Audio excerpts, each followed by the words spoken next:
Hello, Mr. Ahmed. Hello, everyone. Welcome back to my channel.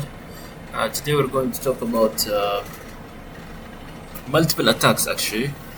But today let's start with SSRF. SSRF. What's SSRF? Is server-side request forgery.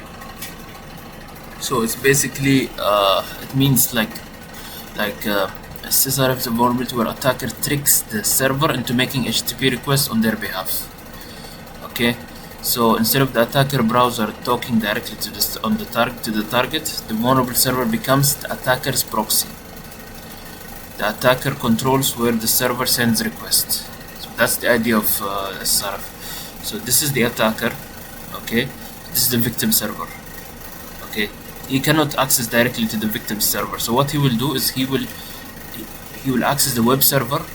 Okay, and then from the web server, he's going to use the web server to perform an attack to access the victim server. Web server makes a request on behalf of the user because the web server is in the same internal network as the victim server.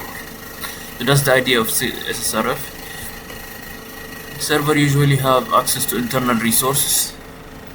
Okay, trust relationship. Permission normal users don't have. So when a server makes a request, firewall don't block it. Internal service trusted, cloud metadata and endpoint respond to it. SSRF turns a server into an inside attacker. The simple mental models, SSRF is like convincing a security guard to open a locked room for you because he's allowed inside. That's the idea.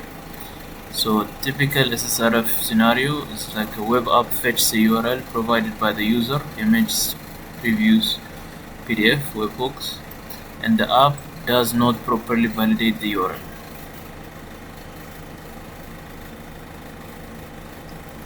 The attacker supplies a malicious internal URL. The server fetches it. Sensitive data is exposed, internal action occurs. So basically, he's going to use the URL field. He's going to enter an internal URL or something, and the server will fetch the data from the internal network or action for the attacker. The common vulnerable features like tell your students to watch this pattern, URL preview generators, import from URL, image fetcher, PDF generators, webhooks, API integration, blah blah blah. SSRF is not about defacing a page, it's about abusing server trust. Internal network scanning can be used for internal network scanning, like access service like on local host, access internal IP range, reach, admin panel. So cloud metadata abuse also. Cloud server exposed the internal metadata services. This return access tokens, instance info, credentials. This is why SSRF is critical in AWS and Azure environment. So bypassing your firewall, internal APIs are reachable from the internet. SSRF bypass perimeter security. Yeah, of course here. So chaining to bigger attacks. SSRF equals to credential theft. SSRF equals to privilege escalation to RCE. The important types of SSRF, we have different types. We have blind SSRF, you don't see the response, only side effect. Same like blind XSS blind, not XSS blind SQL injection. You don't see the response, you only the side effect like logs, timing, or DNS hits. Non-blind SSRF, the response is returned to the attacker, much more dangerous. Explained like this: blind SSRF is like shouting into a locked room. Non-blind SSRF is having conversation with it. Why developer accidentally create SSRF? Trusting user input, allowing full URLs instead of identifiers, no network segmentation, assuming it's server side so it's safe. So the real world impact is SSRF vulnerability have led to full cloud account compromise, database exposure, internal admin access reason, internal admin panel reader access, supply chain breach. That's why SSRF is high severity, even if no data is shown. High level mitigation is Never accept full URLs from users. Use allow list, not block list. Block list means select typing manually what URLs to block. It's not, you cannot know how many URLs you want to block, right? You just have to use allow list. So you just specify what is allowed. Network control, block internal IP range at egress, restrict outbound traffic, and disable metadata access where possible. This is cloud hardening. Use IMDS version 2. Fetch resources via ID, not URLs. Don't use URLs to fetch users. Separate fetch from core service. So basically, SSRF is a vulnerability where attacker forces the server to make unauthorized requests on the internal, external resource, abusing server trust and network. So, hello everyone, welcome back to my channel. We're going to talk about today about we'll do SSRF lab, and we're going to talk about GraphQL. We'll do the lab as well. Dive into the leave it next, and start pursuit.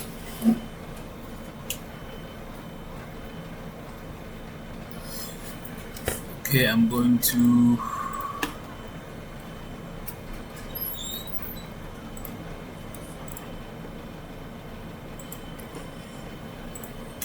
we're going to open the browser here.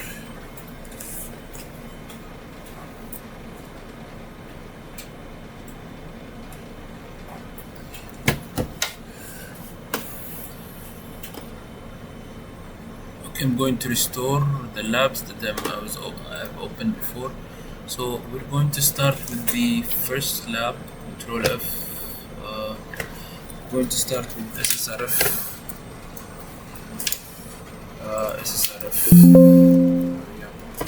So I'm just going to do the one lab just so we can understand how it works. That's it.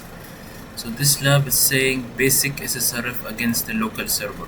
The lab has a stock check feature which fetches data from internal system. Yeah. To solve the lab, change the stock check URL to access the admin interface at this is the URL. Copy this one. Then we're supposed to delete the user Carlos. So let's log into this lab and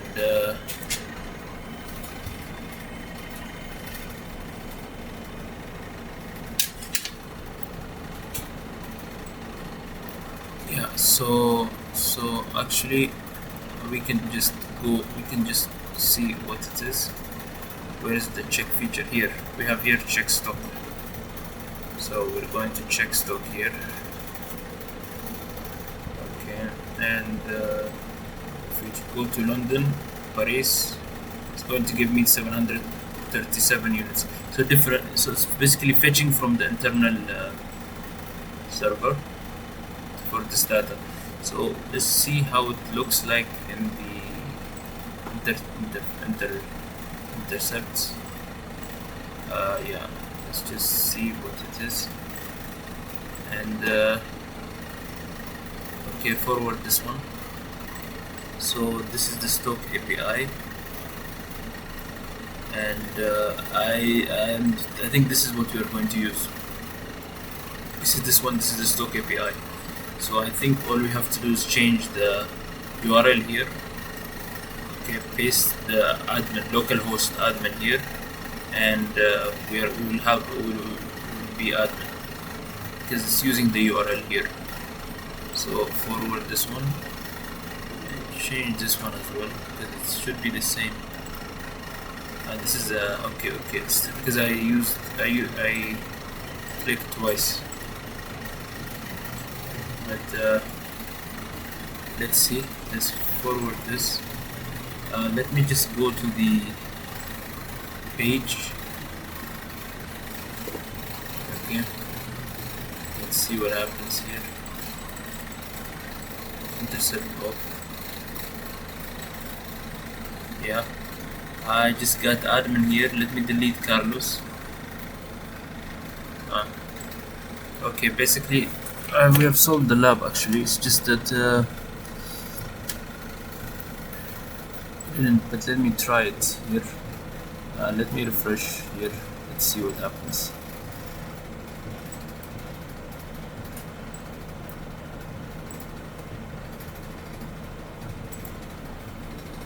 Home. Go to home here and just choose anything. Just check the course here, and it's got this is the one. So it's just a matter of changing the URL. That's it. Yeah. Yeah. Check this one, and yeah. If you go here, you can see that we already solved the lab. We got the admin panel here. So yeah. So you can go here and see how it is here.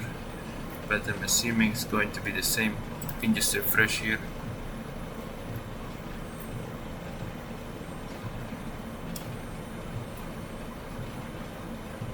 Yeah, but the lab is solved. It's just a matter of changing this one, and the lab will be solved. We just have to intercept this and change the lab. It's supposed to solve the lab, and we will delete this one. So the idea of SSRF is just changing the URL here, right? Using this application to access internally the local host, internal network. Okay, so this is the first one. This is the idea of SSRF. Okay, but anyhow, let's try one more time. If we can intercept it, we can just close this tool.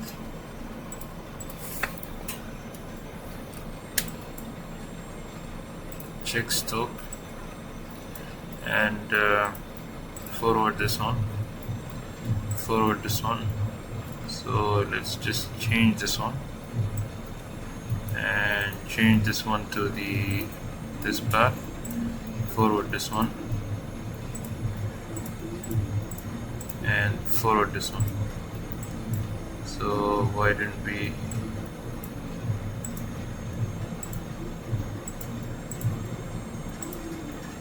should be able to access here.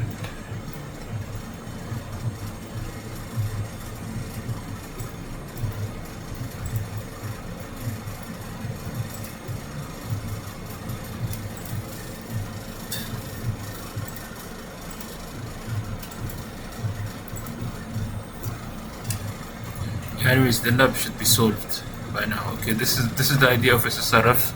Okay, so no need for us to waste time on this. So because we already understand the concept, it's just a way where we can access the internal resource, use the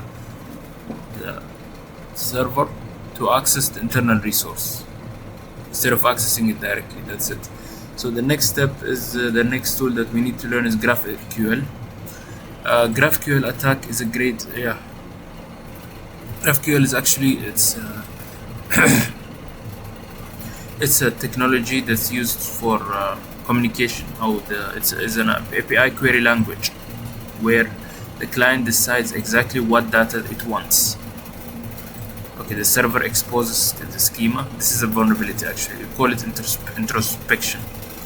So schema means like this. You see this one, first name John. If you go to any database, you will have like this, right? Structure. The first name is middle name, last name, email, relationship based on the table. Every table has its own columns, right? Yeah. So basically, and a database has multiple tables, right? Also, the schema is just the structure of this.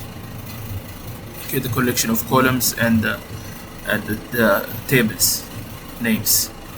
So basically, the vulnerability in GraphQL is that it has a built-in functionality that allows attacker to exploit it so that they can expose the schema. So they know what tables what are the columns inside this specific table. Okay, requests go through a single endpoint, resolvers fetch data field by field, client describes the data shape, not endpoint. Okay, why GraphQL changes in security model? In REST, many endpoints fixed response, clear access boundaries. In GraphQL, one endpoint, dynamic queries, deep nesting, client controlled.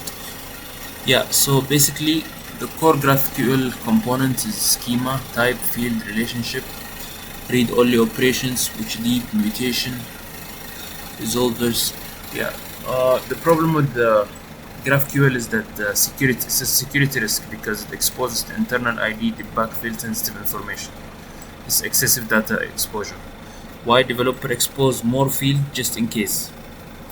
Clients can query everything they are allowed to see. GraphQL doesn't developer overexpose. So Bola is a classical real-world issue. Schema allows fetching object by ID. I think we talked about this already. This is just IDOR. It's just changing the broken field level authorization. Even if object access is correct, some fields shouldn't be visible, but GraphQL exposes them. Okay, example, user can read profile but also sees internal flag role metadata. REST hides field by endpoint. GraphQL must hide them by resolver job. So this is the main issue actually, introspection. So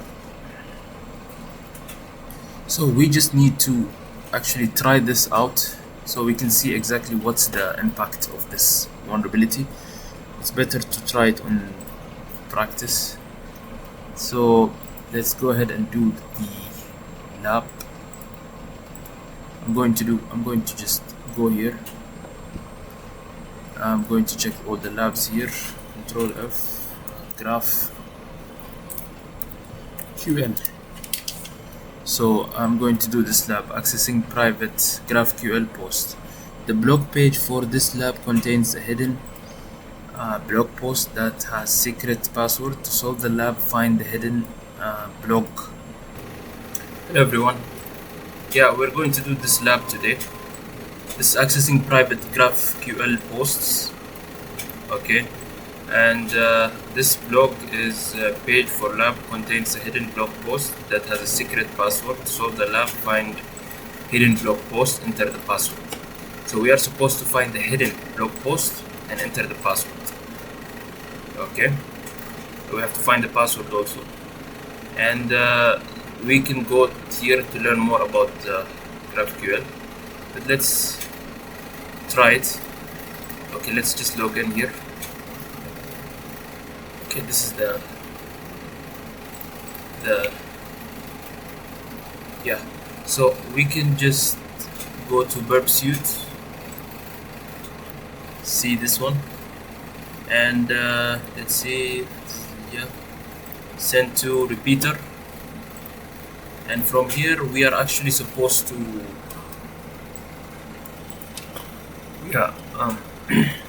go to GraphQL here. Okay, so what this does is actually when you click send here, it's going to it's going to show you. This is the syntax of GraphQL. Okay, it's going to fetch for you the image, this one, the path, the title here, the title, the author, here's the author, and date and paragraph. Okay, so basically this is what it's going to do. Okay, so we are so what we need to do is we need to check if there are more fields on this table. Okay, maybe there is more on this get blog post table. There is more fields here, not only this 5. So what we can do is, like, we can right click, go to click here, GraphQL, set introspection query. Okay, this is what we talked about. Introspection query is going to give me all the, when I click send, it's going to give me all the possible fields.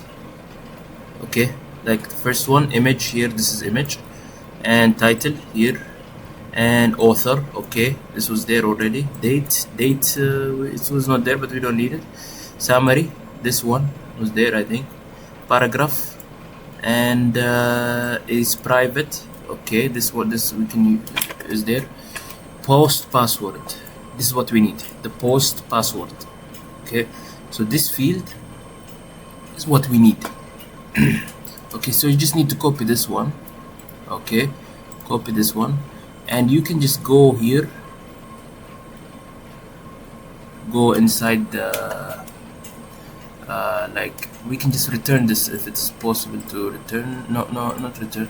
We just open another tab, go to the proxy here, send to repeater again.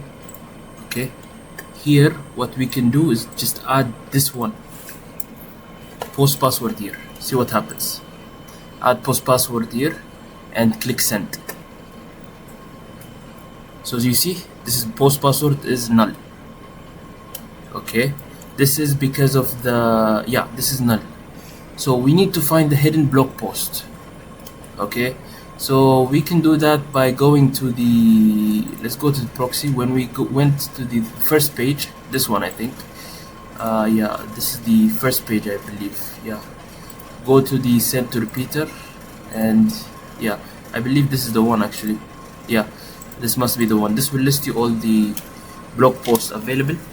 Okay, means this it's this page, I think, this page. No, if you go back, it's actually, it's this page. It's going to list you this. These are all the posts that are available. So I'm going to see here, we have ID 2, we have ID 1, we have ID 5, you have ID 4, right? We have 4 posts there. So you see that there is one number missing, which is 3, ID 3. So what I will do is, like, I will just go back to my proxy here and try change the variable here, make it 3, just to see what happens. This is it. This is the password. This is the third post that was hidden, and and this is the password. So what I will do is just, I will just copy this one. Okay, and then I will just go to the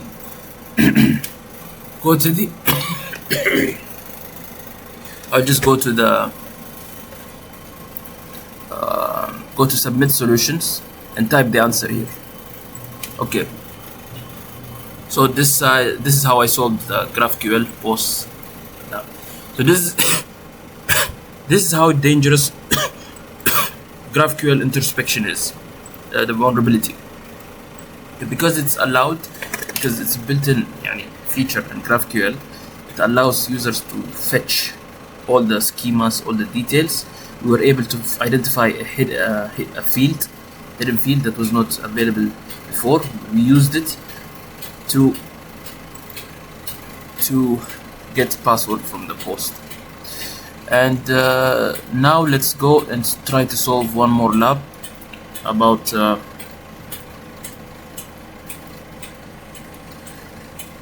let's go to solve one more lab, and this lab is going to be about APIs. Okay, this is modern this is the modern vulnerability, so you should be able to know this one. Okay, so the idea of this lab is to solve this lab: find exposed API documentation, delete Carlos. You can log into your own account using the following credentials. Okay, so to solve this lab, you will need to know what API documentation is, how API documentation may be useful for an attacker, how to discover API documentation. Okay, let's go there. Let's see more about API testing. So APIs are just application programming interface, enable software systems and application to communicate with and share data. It's important as vulnerabilities API determine the core of the website. Yeah, so that's just an API. Okay, so to begin, you need to identify API endpoints. API endpoints is basically, these are locations where API receives request about a specific resource on its server. Okay, like this one. And the API endpoints documentation. Yeah. Okay, so the lab actually okay, let's go ahead and do something here. Let's log in. Actually, it's saying we can log in. We're supposed to log in here, Weiner Peter, and to find exposed API documentation and delete Carlos. Okay, let's just log in here with Weiner Peter, my account. I'll type Weiner here. Weiner. Peter here. Peter.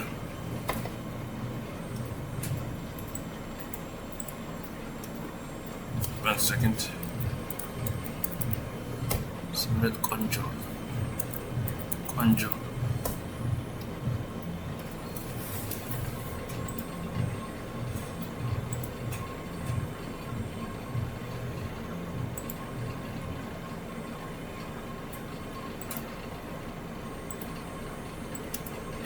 And this is basically we just logged in. So once we logged in, just let's do some navigation here. Let's see what we have. Yeah, that's it. So we just go to the burp suite and see what we need from this.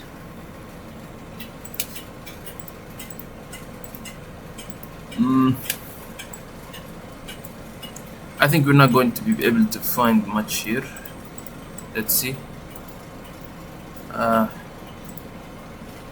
This is the burp suite. Refresh it, and let's try this one. And let's go my accounts and okay, we are supposed to just do something here, whatever, just so that we can see what exactly we can get from this. Yeah, we have here my account. Nothing, I think. Yeah, this one we can use API user Weiner. Yeah, we can use the update by email because it looks like we can exploit something here.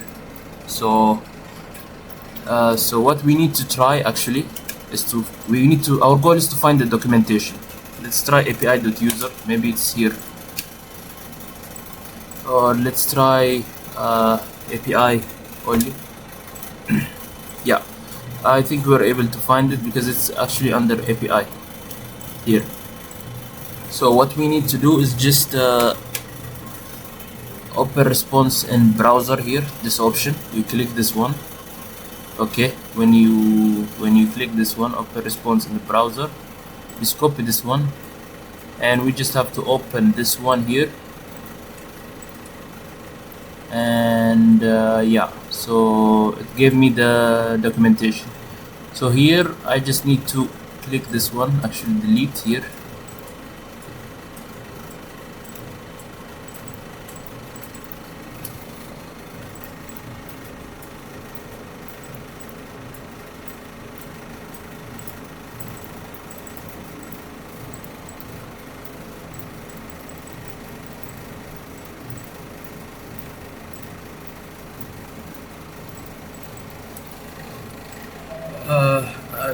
I think this was interactive. Yeah, we were supposed to know.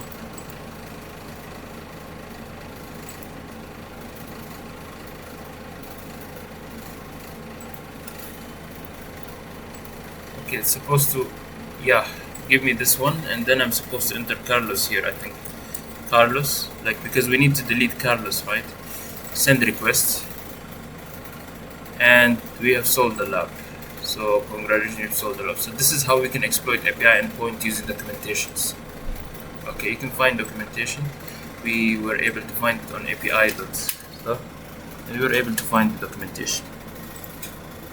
Okay, so one more lab about APIs we need to do is that this lab. This is very important vulnerability. Mass assignment vulnerability is actually very important vulnerability. So so let me check if we have any API security notes here, so I can just talk about what is API. Like, here are clean structured API security notes you can teach. Yeah, okay. So basically API is just allows software systems to communicate using a structured requests, usually HTTP. API are used to web app, expose business logic. API are high value target because they bypass UI validation, expose direct object access, and control payment users. Yeah, and yeah. So the most common, most dangerous API issues, BOLA. BOLA is actually just IDOR. API allows access to object ID, no ownership check, and user access other users data. Can I access? Yeah, so this is basically number one vulnerability in according to OWASP actually, and we dedicated one video for this specific. Broken access authentication, token aren't validated properly, session don't expire, weak token, and broken object proper authorization modifiable. Yeah, this is mass assignment. API accepts JSON objects. Okay, server blindly maps input to a model. Extra fields gets processed. Result privilege escalation, role manipulation. So it allows clients to just add extra fields, okay, and send to the server. This is the issue actually with mass assignment, or modify. It's because it's not validating on the server side. It just accepts input from the client. So the client can just modify, for example, role. If there is a role, he can make himself admin and just send to the server, and the server will accept, because there is no enough validation on the server side. That's the cause of mass assignment issue. So let's go ahead and try this one. Okay. This is mass assignment actually. Okay, why mass assignment? Okay, let's go ahead and read something about it, about mass assignment, because I think we should, because it's a very important vulnerability actually. We need to have a look at it. So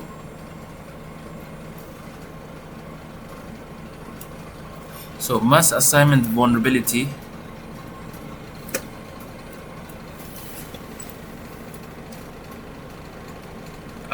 also known as auto binding, can inadvertently create hidden parameters. It occurs when a software framework automatically binds request parameters to fields on an internal object. Mass assignment may therefore result in the application supporting parameters that were never intended to be processed by the developer. So identify hidden parameters. Since mass assignment creates parameters from object fields, you can often identify these hidden parameters by manually examining the object returned by the API. So that's it. This is the idea. You will find hidden parameters, okay, and use it. Like here, API.user request, which enables users to update their username and email, includes the following JSON. Okay. So let's say you got this JSON, okay, but when you do use the same one to return, you might get this one. Okay, so this may indicate the hidden ID is admin parameter are bound to internal user objects. So someone can just modify this one and send it back, change the request method from get to post and send it back. So basically he will just update himself, make himself an admin by just modifying this, changing this false to true.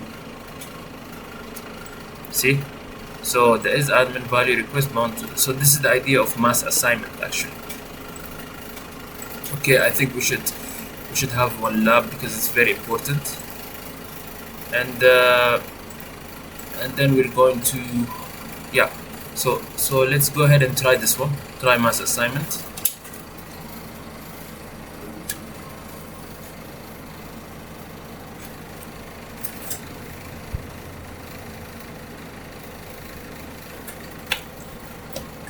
So mass assignment vulnerability, let's go ahead and just try something here. Let's go ahead, whenever we try, we have to check all the features. Let's say here, add to cart, just do something here, go to cart, place an order, to log in to continue. So we can use Wiener Peter, right? Let's go ahead and log in. Wiener here and Peter. Login, and let's update also. Yeah, and go ahead and to the cart, place the order. Yeah, this is what we should do actually whenever we want to see how the application works. We just have to try everything, try to do all the functionalities available here, try it one by one, and try what works and what doesn't work. So now we go to proxy, just to see to find the, yeah, we are going to check what we from the beginning. Yeah, we have cart here, I don't think we can use cart here. API.checkout. Again, I don't think there is anything that's interesting here. And here we have something interesting. API.checkout. Let's just send it to repeater. Here we have insufficient fund. Again, it doesn't really do this. API.checkout. And that's about it. I think we can use exploit the API.checkout. So what we see here is that it's passing. When you click send here, see what happens. It's saying API.checkout. So this is the chosen product, okay, and this is the product ID. This is quantity. Okay, fine. And let's do something. Okay, usually what we need to we can do is API.checkout. We this is post. Okay, what if we change the request method to get? Post means, remember, post means we are sending data to the server.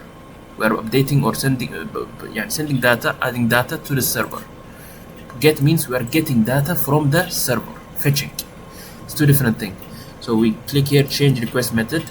Okay, let's send. You see what we got here when we change the request method and the same request, and we got here chosen discount. This is the field that was hidden.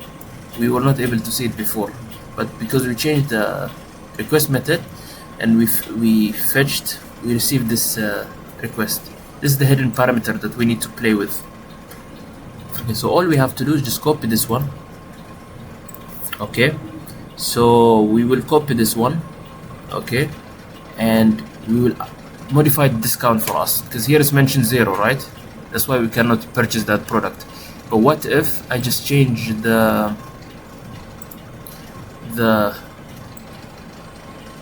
price, the discount number. Okay, so let me just take this to repeater again, and not this one actually. I need the other one. API.checkout. I think this one. No. API.checkout here again. I don't know where it is. Not this one. Yeah, I think this one. Send to repeater. So yeah, this one. So all I have to do is just go down here and add something here, paste it here, paste the chosen discount. I can just modify this one, make it 100 or something, whatever. Yeah, we can add the percentage of the discount here, so they will give us 100% discount. Okay, so now I'm going to use the post. Remember, now if I send this, I got an error. The reason I got an error is related to the syntax. I think we should put comma here. So created 201 created. I think this is it. See this one? Location order confirmed. So this is how we solved the lab. Actually, the lab is solved. I was able to use this hidden parameter. Okay, that was not visible before. Okay, when we were updating when it was updating the checkout. So I changed the request method, got this, and used it to change the percentage, and I was able to get it for free. So this is mass assignment vulnerability. So this is how we can solve the lab. Okay, if you would like, yani, we can do it. We can just add a proxy here just to see we can intercept, turn on the intercept here. Okay, and go ahead and go to account here, not account, just let's go to home, and I'll show you here. Let me just forward this one, forward, go here, and again forward, and go down and add to cart, again forward, and from cart forward, and forward again, also forward. So place an order. So yeah, this one. So now if I click place an order and I don't modify this one, it's just going to tell me insufficient fund because I only have 0, right? I don't have any money here. But if I added the chosen discount field here and I just put comma here and I change the percentage here to 100% discount, so see what happens. Forward. Okay, let's forward again and let's go ahead and forward again. It should have, yeah, your order is on its way. It's done. It's telling you that your order is on its way. So I'm assuming this is it. But why it's not showing the? Maybe we need to refresh or something. Let's just refresh it or something. You're not checked out. I think it's the second time that we the reason for this is actually it's our fault because we didn't. But that's fine. Let me just go ahead and just go anywhere here. Just add to cart and go to cart here and yeah, intercept on, and let's place the order here. So just modify this one, add it here, and paste this one, make it 100%, and add comma here and forward,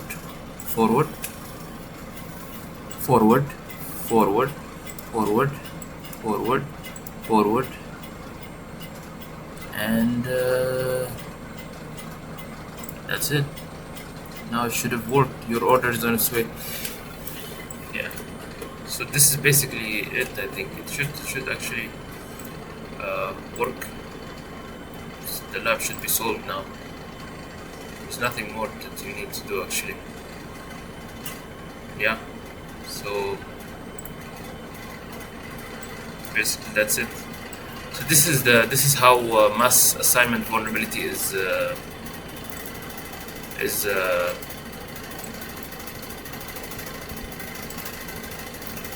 actually exploited. Okay, so this is the idea of mass assignment vulnerability. So there is one more thing that we need to do, one more lab, that is path traversal. We didn't cover this before, so we have to cover it. And file path traversal is basically just the lab contains a path traversal vulnerability.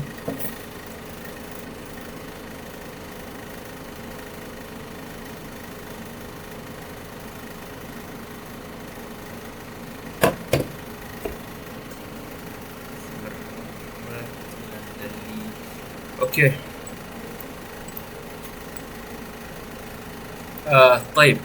Okay, so what I will do is basically I'm supposed to retrieve etc.password file here, and yeah, etc.password is actually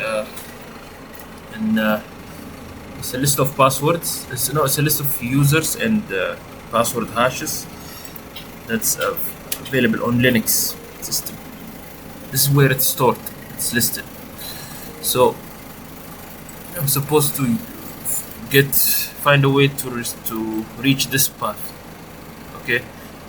Okay, but before starting this lab, we need to talk about LFI, about path traversal. Just where is it? This one. So basically, path traversal is just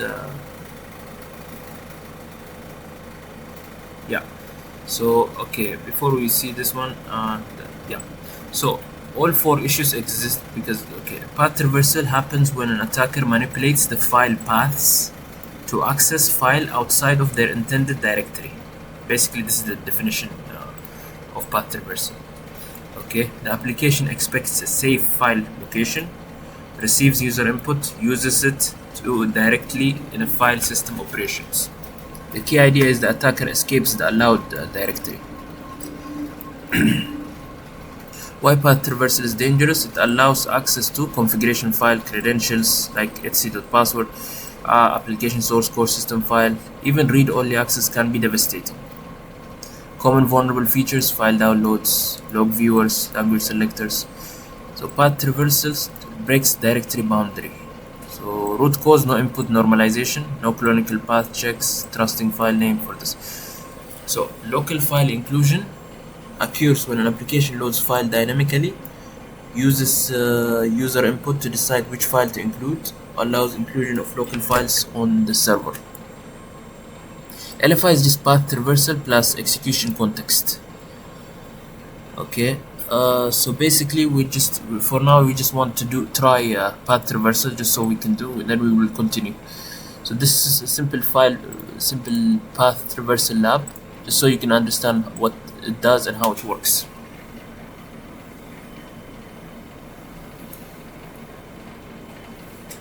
Let's see where we are exactly. Yeah, so this is path traversal, so we can just go to here and see how it works, and that's it. So I think we can just go to verb suite, check history.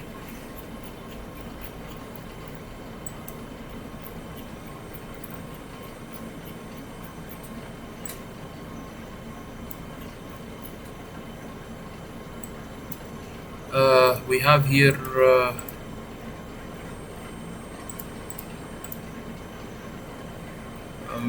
let's see what we can use, what we can exploit. I think we're going to use this one. It must be this one because yeah, this is the one that has the path. So let me just send it to repeater, and I'm going to play with the path here. This is our path, right? So I'm going to try to change the product ID. Maybe it will be changed here. Put -etc -password. See what happens. Password. No, actually it's the spelling is PSSWD. No, 1S. The 2S. So send this one. I believe the spelling is correct, right? Yeah, etc/etc the password. Yeah. So I'm just going to use this parameter to play with it, saying invalid path traversal. Let's see this one. Let me see. Invalid path traversal. Let me just check if this is actually the right path, the right field. Let me see what we are looking for actually. We added this one, we include this one, and it's telling me invalid product ID. So go to history and see what else we have here. Page ID. I think that's it, but let's see. Let's go ahead and try it again. Try to refresh this one. And oh, yeah, I don't think we can find it here. So let me do just so we can understand, so we can see how it works properly. Let's intercept it here. Click intercept and just refresh this page and see what happens. Okay, we don't need this one. Move. We don't need this one. Yeah, I am assuming this is the one. We will use the file name. Yeah, here it has more than one actually. Let's just change this one. Okay, use this one. Let's see those password. Let me just forward this one.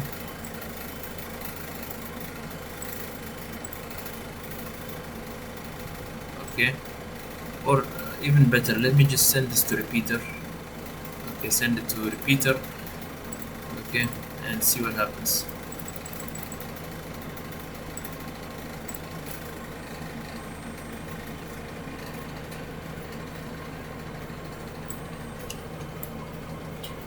see what happens. Let's see what happens here. Yeah, and turn the intercept off and see what happens. Yeah, we just solved the lab actually. Congratulations, you solved the lab. Yeah, we were able to solve the lab. The reason we solved, yeah, the lab is solved. But let me show you what just happened, so that we will know also what happened. So what I just did is basically, let me go to repeater. So this one, for example, this is the file name, right?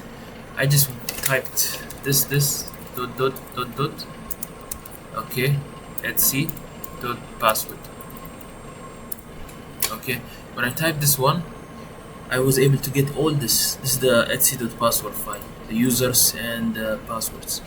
So why this works is because let me show you how it is actually in the how it is on the what it means. Okay, so actually it is under var. It's under var www etc, I think etc, then no, I think it's under the location of the etc.password location, the path of etc.password. So most of the time this is the path of the this is it. Location location location location location of location of etc.password is actually under var dot something.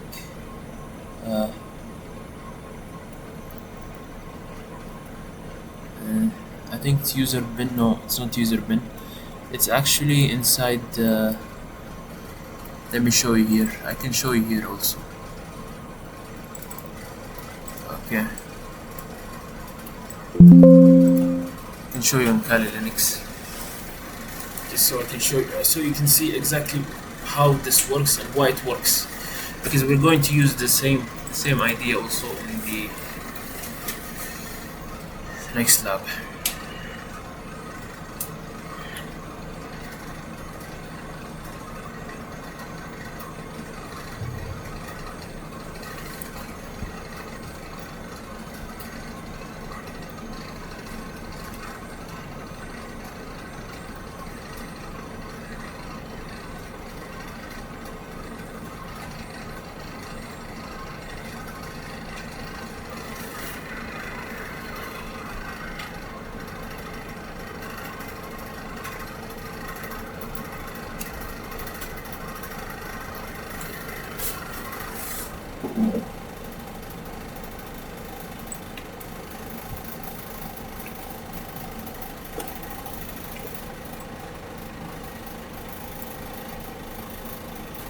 So let me just type here Kali.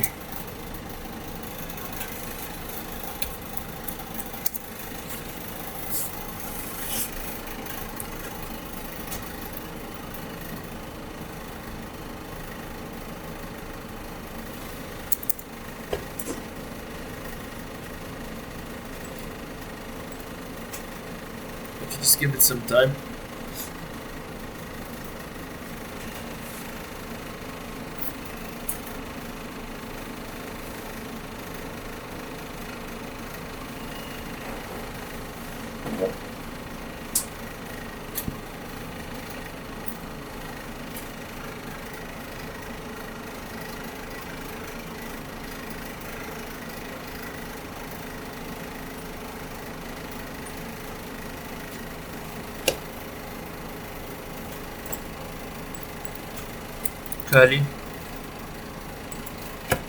Kali. So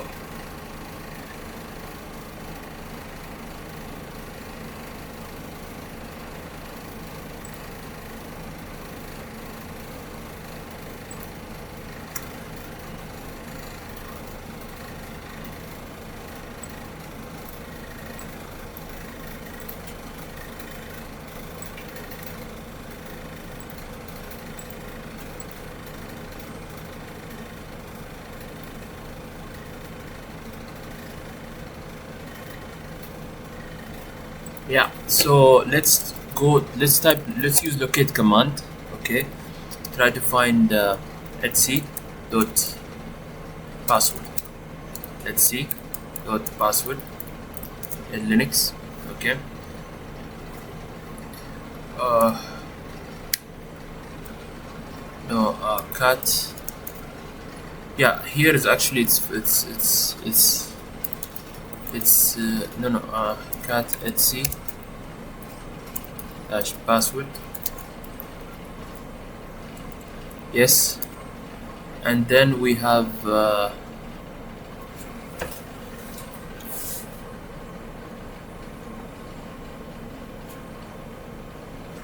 now here it's because of root. I think it's just showing me here. So the idea is it just basically jumps from this means jump from like this is this image path. Okay, image is basically located after the, I think it's var image. Yeah, etc password is located on the home folder, on the root main folder. Okay, so basically this is how it works. So this is where the images are located, I think. Okay, so basically this is the image 34.jpg. okay, so I think this is what we are doing when we use this command, this one. What we are doing is basically just this one will go back to one step back. Okay, we're just taking this one, we're just taking this one, deleting this one. Okay, with this one manager, and the second one, okay, we're just removing this one. Okay, and we're going back. Okay, and with this one we're going back, we're removing this one, and now we are at the root folder, main folder. Then we are running this one, etc dot password. There we can get the password, because yeah, we are just moving from we're just moving from the moving back from directory by directory. Okay, so let's say I go like let's say I go to desktop here, desktop. Okay, I go to another folder here, cd. I go to results or whatever, any results. No, let's go to any folder here. We have any folder here. I will show you. Yeah, I rename this one, just copy this one and paste this one.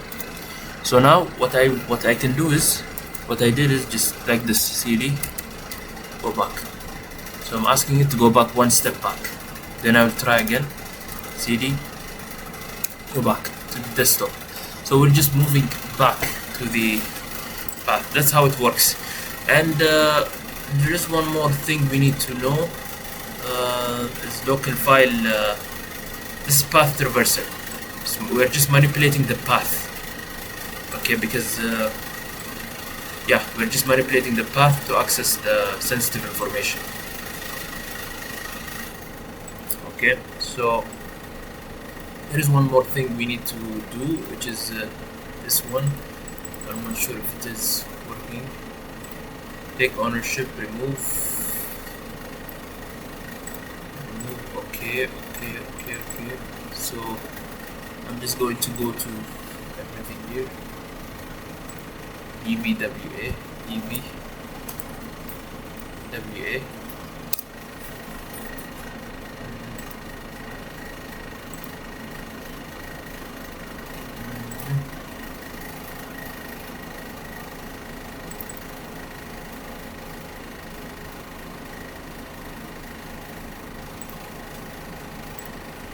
Okay, that's about it for this one. And we're going to go through LFI and RFI. The next step, which is local file inclusion. Okay, local file inclusion occurs when an application loads file dynamically uses user input to decide which file to include, allows inclusion of local file on the server. LFI is a path traversal plus execution context. Why is LFI is more dangerous than traversal? Path traversal reads file. Okay, we're just able to read the file. Okay, LFI is going to load file to application logic. Okay, that's the difference between path traversal and local file inclusion. Okay, local file inclusion, we're just going to run file in the application. This can lead to sensitive data disclosure, source code exposure, log poisoning, sometimes code execution. Okay, typical LFI use cases: template loaders, page routing systems, language theme selection, plugin systems, teaching line. LFI doesn't just read files, it runs them in context. Okay, LFIs versus path traversal. Path traversal will just able to access file access, okay, like etc.password, and just read only access, lower impact, OS level. But LFI, however, is file inclusion, can execute, higher impact, up level. Okay, this is the difference between LFI and the path traversal. Let me show you LFI here. We have here is a web application. Okay, we can inject a payload to the server. Okay, like this, for example, and the server is going to accept it, and the attacker can just modify the path, and attacker gets, they can also get remote code execution. Okay, and RFI, however, is different, remote file inclusion. So what this is occurs when an application allows file inclusion, accepts remote URL as input. Okay, fetches and executes remote content. This is different. Remote file inclusion is critical, often lead to directly to remote code execution, full server compromise, malware deployment. This is why modern systems try so hard to defend it. This is remote file execution. Why RFI is rarer today? Disabled by default in modern languages, safer configuration, better developer owner, but legacy applications still have it. RFI lets the attacker brings their own code. Okay, so this is the difference between RFI and LFI. Yeah, this one I can just include, put a remote URL on the field so that it can execute a remote contact on the application. Don't worry about it, we'll understand it, we'll do the lab. And file upload vulnerability is actually occurs when user uploads file. Okay, let's say we have a feature on your application that allows users to upload file. Okay, a user can just upload a malware onto your system. Okay, if your upload functionality doesn't have any checks like this, like it doesn't validate the type of file or the content or the storage location or execute permissions, so this they can use it to make a reverse shell or remote shell like this: malware hosting, stored override file, RCE, worst case, remote code execution. Remote code execution is just a way, means that I get access to your application through this. Common upload mistakes: trusting file extension, okay, trusting MIME types, storing upload and executable directory, renaming without validation. So uploading a file means trusting user controlled content. We have file upload, upload a file, store it on a server, LFI includes it. Yeah, so basically this is it. This is RFI, and we will try to do the lab, but let's see if it's running. It's not running because the memory, let's just reduce the memory, that's fine. Let's see if it works for us. Yeah, it's working, so that's good. So let's just see whether what setting it's using. NAT. Okay, let's just see if we can exploit it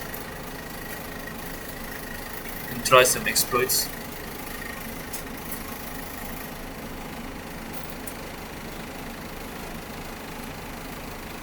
using DVWA. This is a vulnerable application. DVWA. This one is actually very useful for practicing this attacks, this kind of attacks. DVWA. So yes, live, and let's try it out.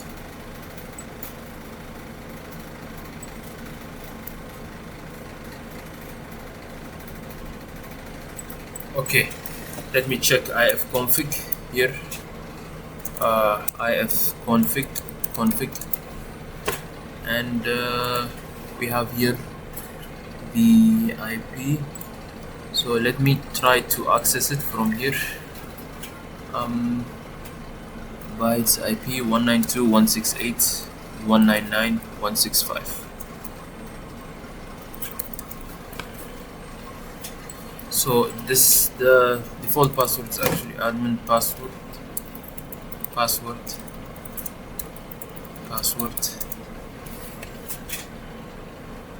Okay, save it, fine. Now I'm going to make the security very low so we can make sure that it is going to work, and we're going to try let's try file inclusion. Okay, file inclusion, as I told you, it's just a matter of changing this one, okay, to path, manipulating the path. We can actually do it, I think, from burp suite. Let's see. Let's go to proxy HTTP. We can get etc.password from this actually. I think, yeah, this one. Just send to repeater, and I think if we just change this one, this page.include here, we're going to be able to access the etc. No, let's just see if it's even going to work. Let's just see etc/password.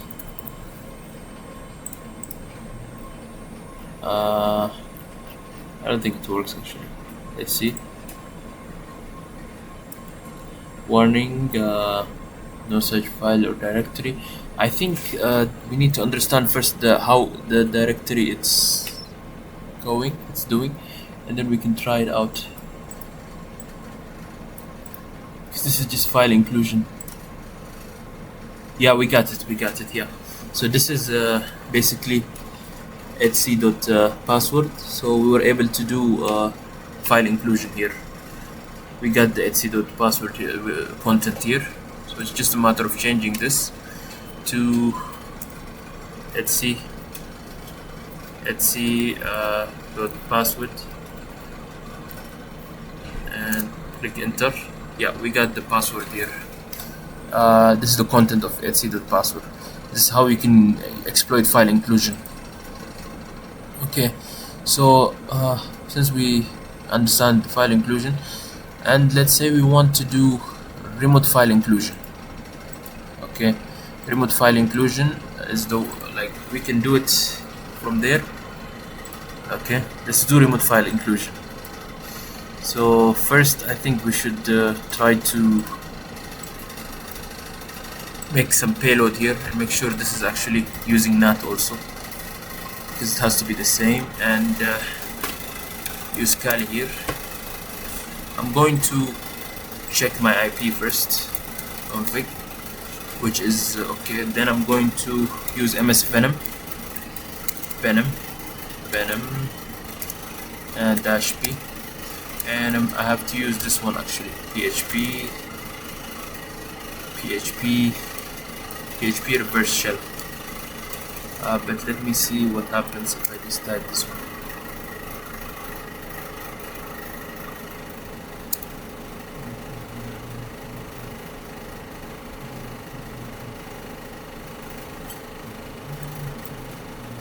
I think already I have s-lh. I think we can do this by trying LFI code. I already have the exploit command for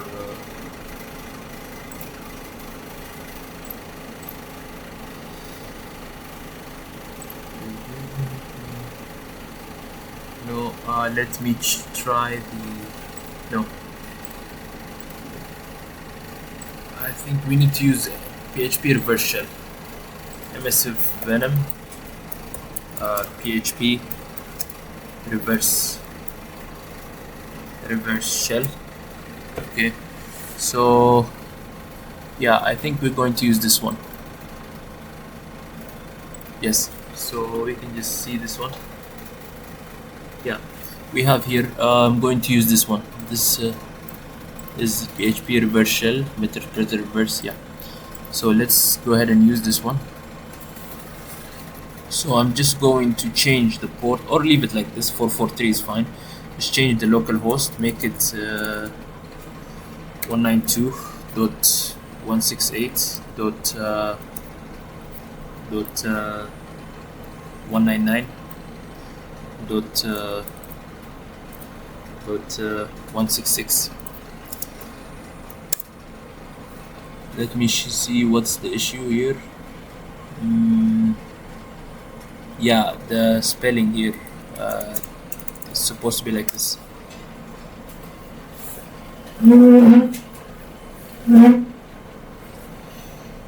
Done. So the shell is created. So I'm going to use Python.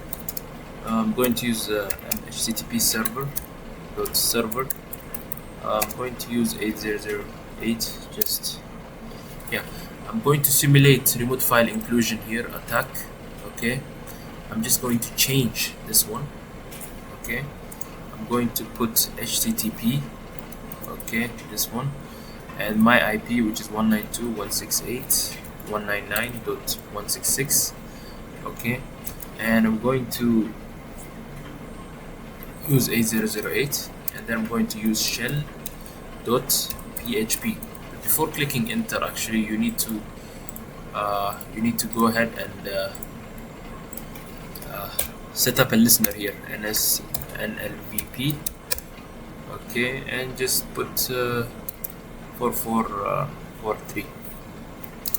Let's see what happens here, and let's see if it will catch the reverse shell. So it executed. We're able to execute it, but for some reason it didn't catch the reverse shell. Let's see the I think on this version of the VWA, I'm not sure if that's even it even works. Okay, but basically what's supposed to happen is that I'm supposed to get a interpreter session here, or not a interpreter. I'm supposed to have access to this system with this one. Okay, but if it's not working, so it's not actually working. So we can just try to use MSF Venom. Okay, MSF console. Okay, set up a reverse shell there. We'll try it one time, and we will move on to the next subject. Let's try use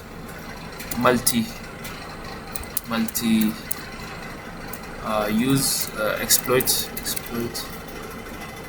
multi handler and set L port 443, set L host 192.168.166 199.166.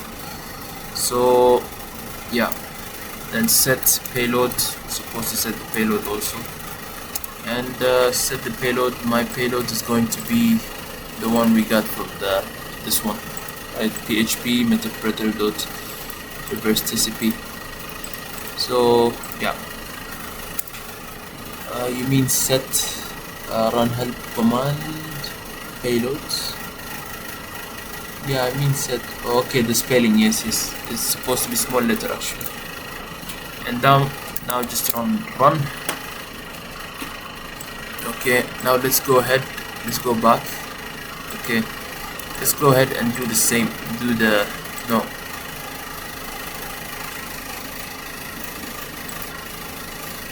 It's actually starting the reverse shell without me trying to do that. But let's go ahead and try it. Try it one more time to see if it will work or not. HTTP. Yeah, this is the one. So let's try. Yeah, actually it worked. Reason died. Interpreter 1 closed. Reason died. So I think something's blocking this one. I don't know what it is, but something's blocking it from opening a interpreter session. Let me just disable this one 10 minutes and disable this one. I don't know what it is, and I'm going to reduce the security of this one. I don't know if it has any impact, but it's better to just reduce it anyways.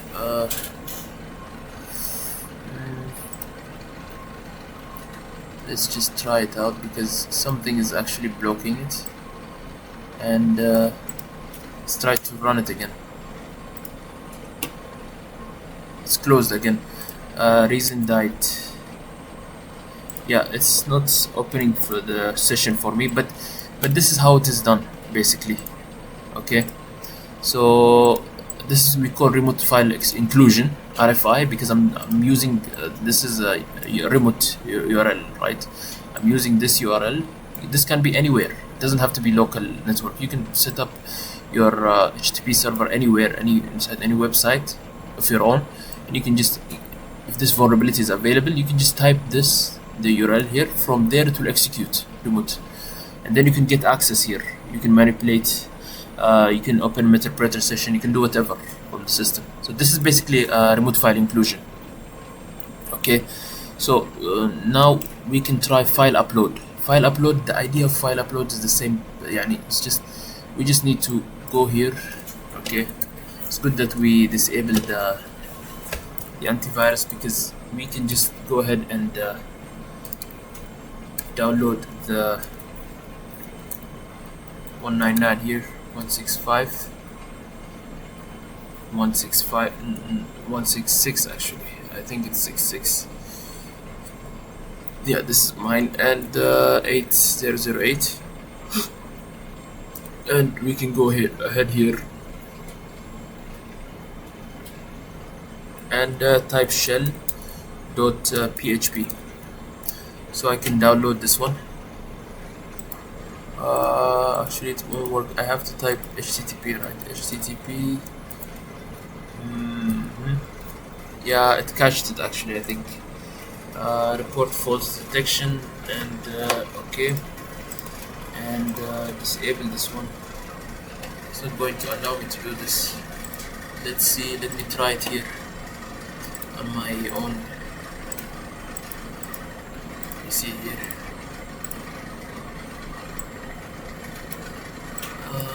Let's see what's the reason for this. Because it's actually HTTP server is not actually working. Let me change this one to this port.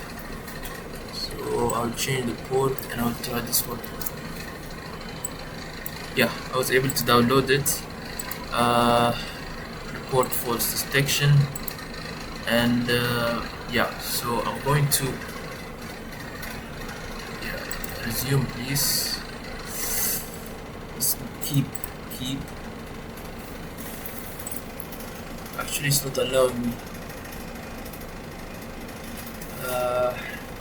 It's not allowing me to install this one. Okay, even though I disabled the antivirus. So yeah. So just so you are clear about what I'm supposed to do, what will happen, So I will show you here once.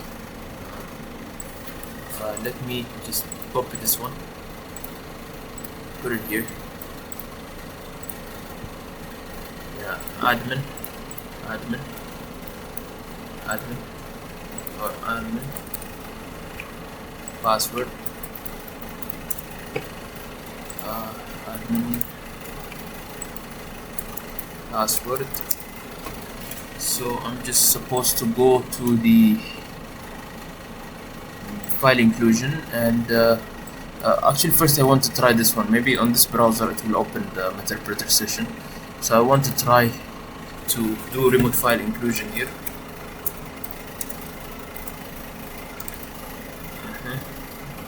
192.168.199.1. It's actually 199.166 and 8007, I think, and shell.php.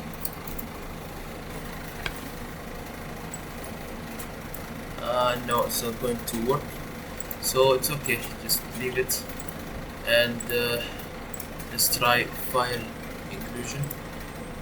Resume, please. Keep. Resume. I think also the Microsoft, this one, this is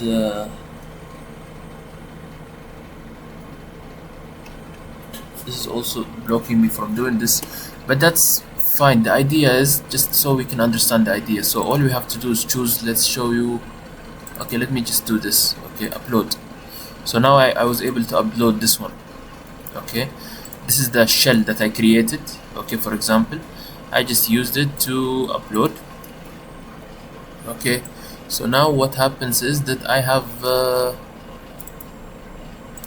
access to the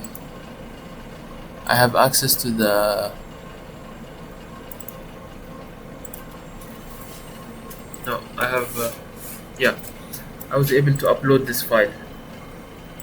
Okay, the vulnerable the payload to this application, and then it's supposed to open for me a session here, interpreter session, or yeah, I'm supposed to access this. Okay, this can be avoided if you use good type checks, like the file type here .php. You should not allow it. Let's say this is the purpose of this to upload image. You should only accept image uploads, image extension.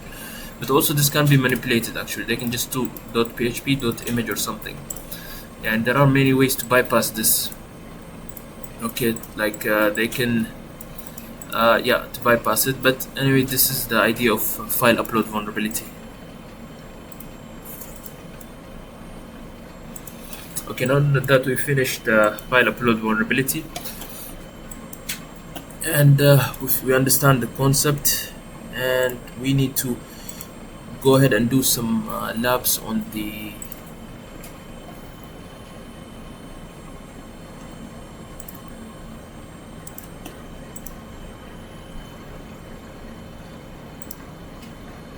on authentication.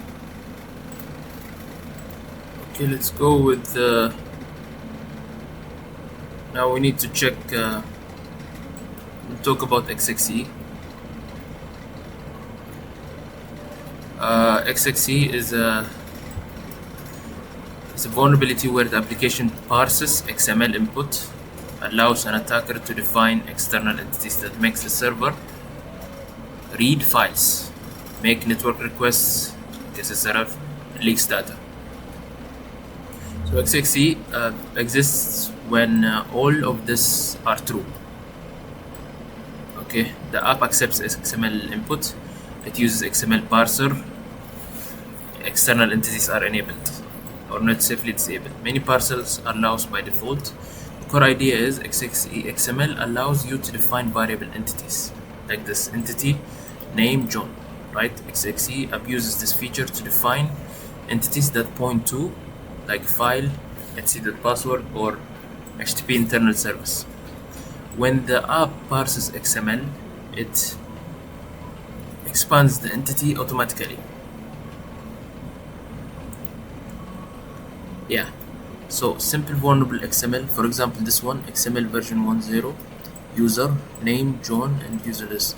So now attacker controlled version will be like this. The attacker will add this one, doc type foo, and he will close, he will open entity XXE system file this password. Then all the attacker has to do is just call this file, this entity, this name XXE here. So if we call this one, it's going to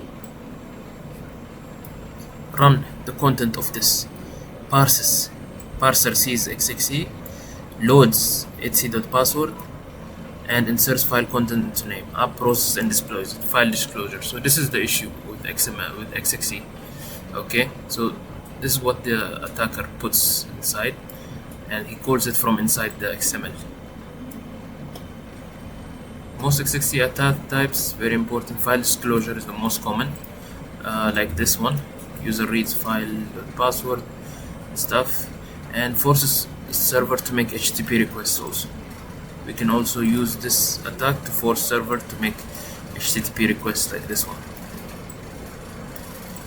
Yeah, this is outside. Yeah, access internal services, scan internal network, hit cloud metadata points, endpoint, very high impact. Blind XXE, no output shown, response does not show entity, and use out of bound interactions. If you see request XXE, okay, error base triggers error that leaks data, and execute where XXE is usually found. So if you want to detect XXE, you just have to make sure that the XML is used. Contact type should be like this, application.xml, and test the entity expansion here, like this. Response contain XXE test, entities allowed.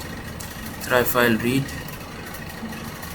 try SSRF, try blind XXE. Why XXE is dangerous? Impact.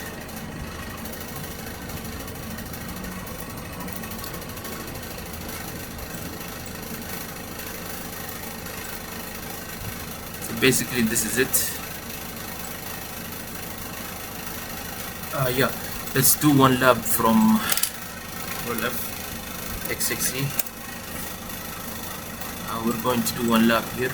I'm going to do this one, exploiting XXE using external entities to retrieve files. This is the simplest one, I think. The lab has check stock feature that parses XML input, returns any unexpected value in the response. Okay, so we are supposed to inject XML external entity to retrieve content of the password file. So let's go ahead and try that one. Same this one, check stock, and that's it. So let's go to verb suite.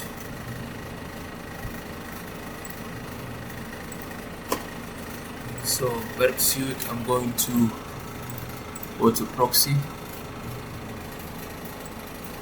I'm going to check here and send this to repeater. Yeah, so as you can see, obviously it's using XML here. This is the XML. So we just need to add entity here, between here.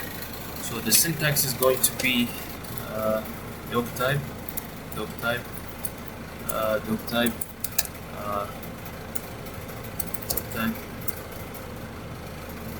Let's just copy the syntax here, just so that we can make sure it's correct.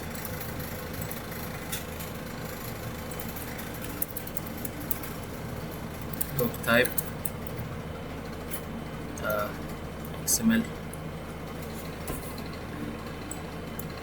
or let's just write XML payloads here, and it's going to give us a list of payloads. So just copy that, paste it. Payload example, yeah. So we have payload here. You can check the payloads here. So yeah,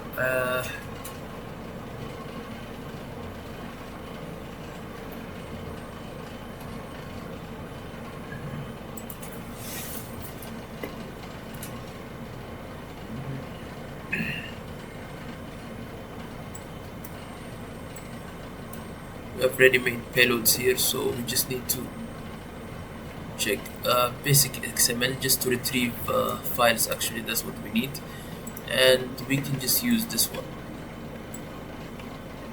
Yeah, we can just copy this one, okay, and we can just take this one, and we're going to use this payload. So I'm going to type it here, doc type, doc type, and I'm going to call it XXE, and I'm going to put the bracket entity, and I'm going to name it yeah, doc type entity. I think it should be like that one, but okay, actually I'm supposed to type XXE here, so let's type this one, system, and type file, this 3, and XE dash password, and yeah. So basically I'm supposed to put here score,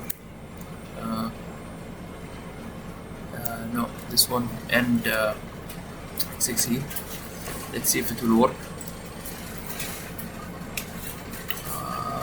Assuming so working, because yeah, I think it's because of the root. This one should be root actually. Root. Let's try this one. I don't think it should be root, it should be something else. 1 second. Let me check the syntax here. Yeah, we should close this one, and I should actually close this this one in the, yeah,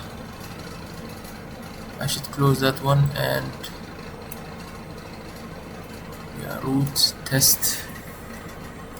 Okay, we put root test.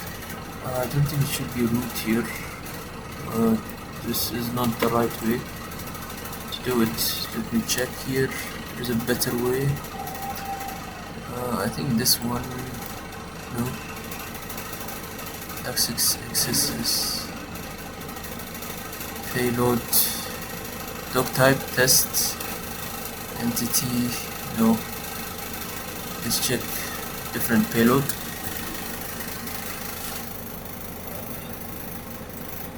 XSS payloads, we have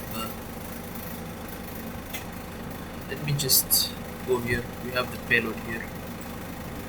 Yeah, so this entity, yeah, I just put it root here, test, and I add here entity XXE. Let me just put here XXE as well. Let's see what happens. And no, test for entity, test file read. Actually, this is the right one, I think. Entity XXE file password.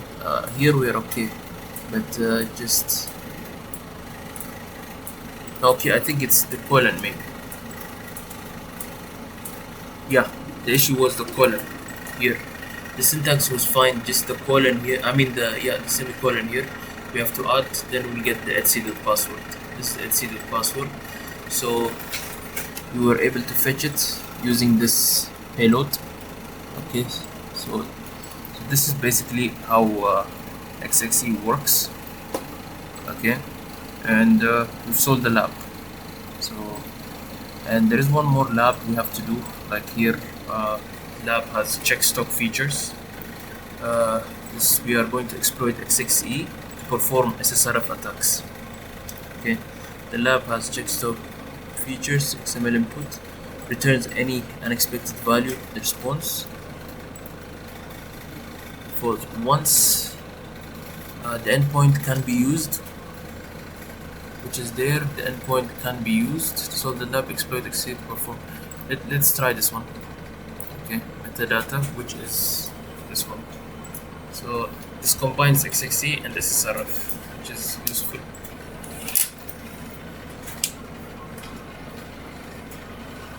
Yeah, let's just go ahead.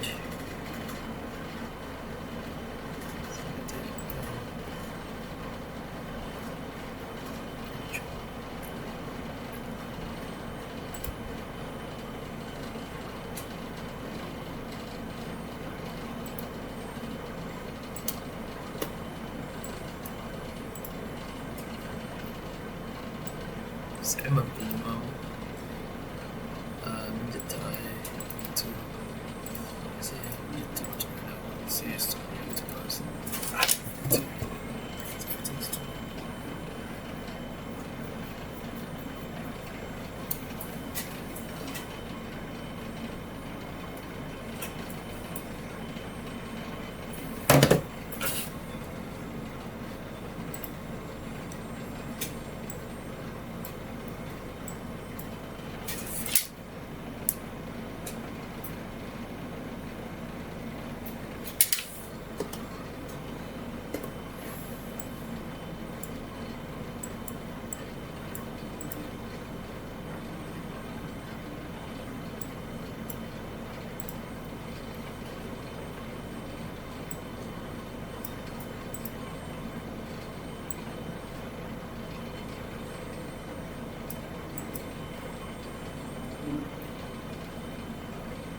yeah, let's go ahead and try this one. Okay, so let's go to send this to repeater and see what happens. So we are supposed to use SSRF, right? There's actually a specific payload for this also. This one. It's the same idea. It's just that we can use the same thing here. Okay, same thing we did before. Just that yeah, on the previous session, just we will change it to IP. So let's see what we did. So this will work also. Just copy this one, this payload, and put it here. Put it here and transfer this one here. And instead of file, just put this one here also. Copy and put this one here. And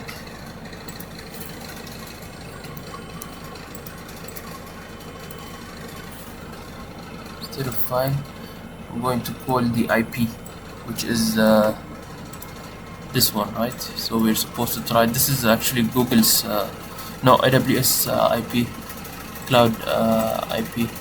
So we can just remove this file and put this one here and see what happens. So what is the issue? I don't know what's the issue exactly. Let's see what happens. This endpoint, I think we are supposed to do something here. Is that recognized? To solve the lab exploit XXE, perform SSRF, obtain the server IAM secret access key from this. Okay, so what am I supposed to do with this? Let's see. Let's see what we will do here.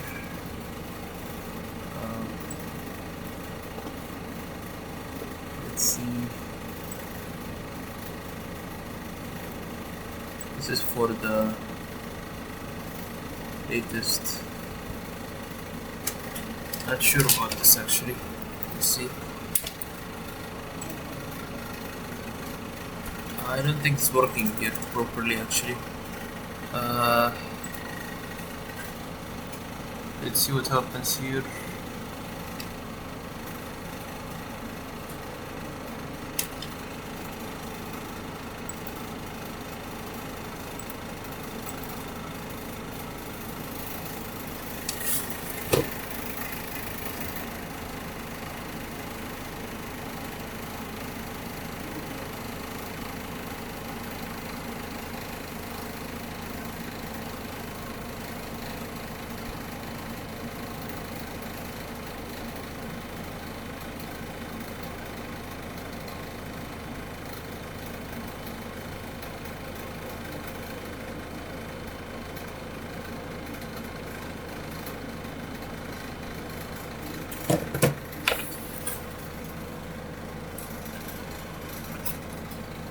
Wow. Yeah, let's just take help from the solution here. So this is what they did. Insert the following external entity definition between the XML declaration. Okay, and that's exactly what we did actually. Let's see what we did here. Yeah, we did the same exact thing. And entity system. Yeah, so for some reason that's not working. There must be an issue. Replace the product ID with this, and yeah, but we're not getting the correct information. So let's see what, maybe there is a mistake here on the, maybe this should be different. I don't know, I don't think so, but okay.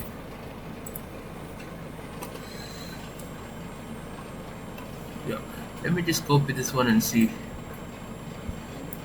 Just let's see what is the problem exactly, why this is happening, and let's try their oh, I know what's happening actually. Insert the following external entity in between. Okay, actually the problem is actually it's our mistake. The reason this is happening is because I put this inside the stock check. It should be in the outside here.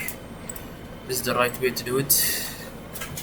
Okay, so when we fetch this, it's going to ask us, it's going to give me the, yeah, saying invalid product ID latest.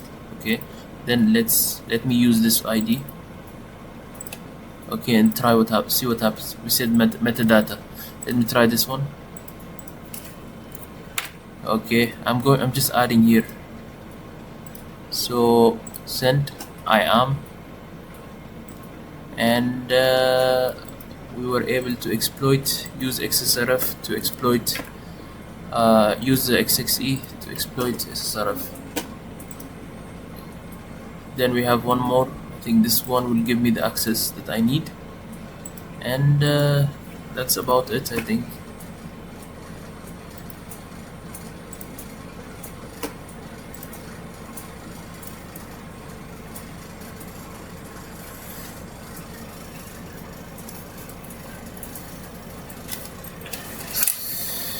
Still we have one more, it's admin.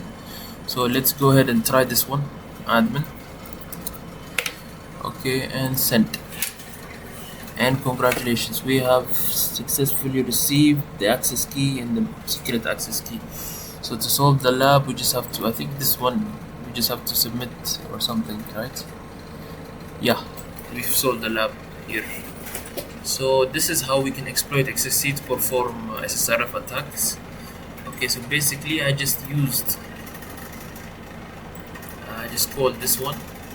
Okay, I received the SSC. So this is one way of doing it, and there is one last lab we need to do, basic SSRF against another backend system. This lab has a stop check feature which fetches the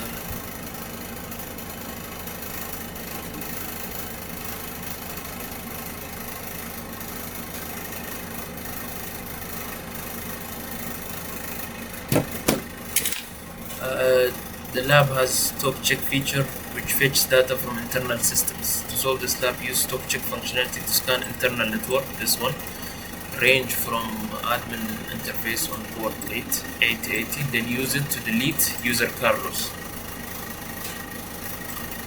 Okay, so in order for me to do this, let me, yeah, interface scan the internal and use it to delete user Carlos.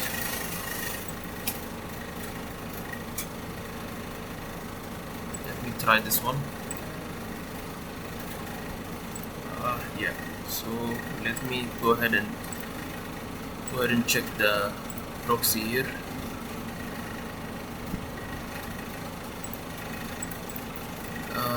Yeah, this one, send to repeater, and yeah, this is the IP. You see this IP, and this is 880. And this is, let me just decode this one because it's actually convert selection to just URL decode. Yeah, so I decoded it to just a normal URL, so we can easily play with it. And now yeah, it's already in repeater, so what we need to do is send it to intruder actually. So we need to scan the internal network. We're going to use this one, so we're going to add this one, and I'm going to mention here payload. I think it's supposed to be numbers. Okay, and we're going to start from 1 up to 255, of course, because IPs actually start from there in one step. And I think that's about it. We don't need to put anything now. We just when you click start, it's going to check. Okay, let's give it some time.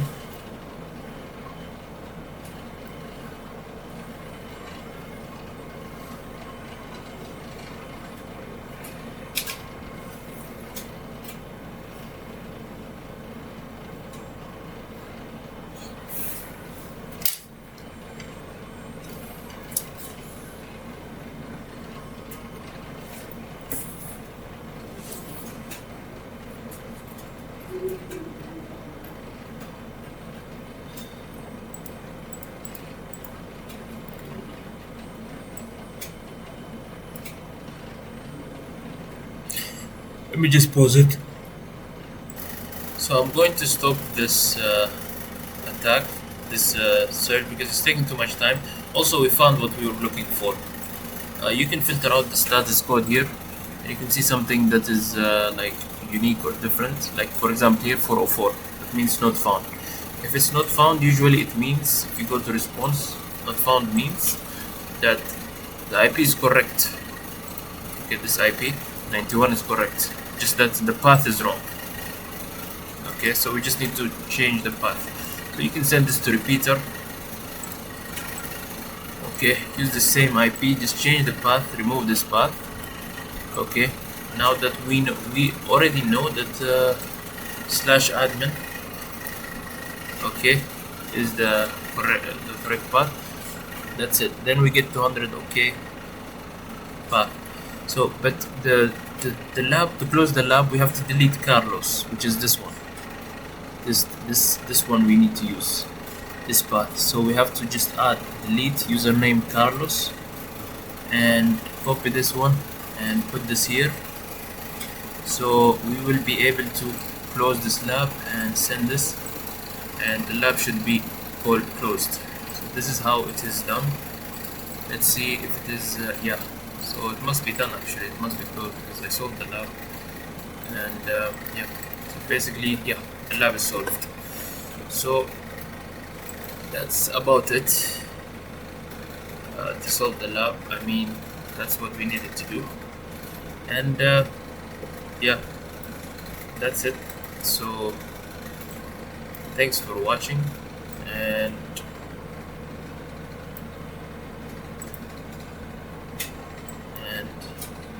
see you.